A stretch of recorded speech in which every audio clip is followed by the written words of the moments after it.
capone è pronto. Il pesce dovrà in qualche modo assorbire questo profumo, il sapore dell'agrodolce. Sì, infatti si mette subito in modo che si può mangiare a distanza di qualche mezz'oretta. Ed eccolo il protagonista di questa giornata e di piatti che vedremo tra poco.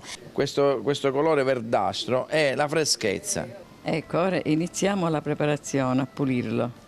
Per fare l'agrodolce ci serve a pezzettini, che lo facciamo lo facciamo all'agrodolce, quindi viene tagliato a tocchetti, lasciando pure la spina che c'è di dentro.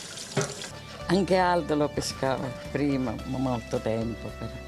Il suo papà era un pescatore? Un pescatore, sì.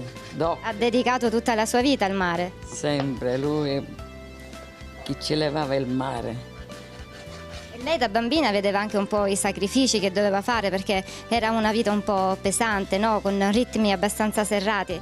Sì, abbastanza. A volte partivano di notte per andare a pescare i caponi che andavano fuori addirittura dell'isola, però ne portavano in quantità abbastanza.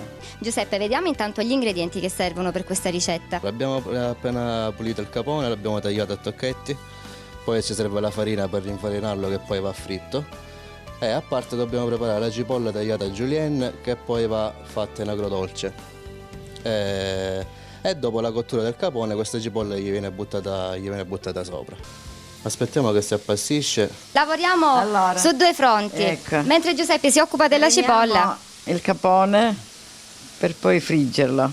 In questo caso che olio usiamo per la frittura? Olio di semi. Giuseppe, dorato il primo lato, vanno girati? Sì, come vedete già il primo lato si è dorato, ora lo giriamo e facciamo dorare il secondo lato. Una bella cosa, una cosa che diciamo mi soddisfa, lavorare, avere stretto contatto col pesce fresco e scoprire i sapori, i colori. Intanto abbiamo tirato fuori dall'olio il nostro pesce, adesso non resta che attendere la cottura della cipolla.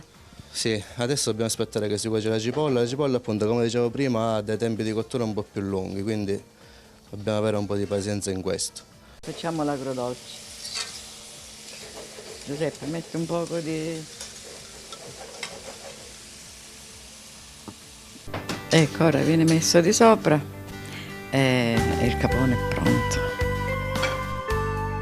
Il pesce dovrà in qualche modo assorbire questo profumo, il sapore dell'agrodolce. Sì, infatti si mette subito in modo che si può mangiare a distanza di qualche mezz'oretta, fino a quando prende il sapore.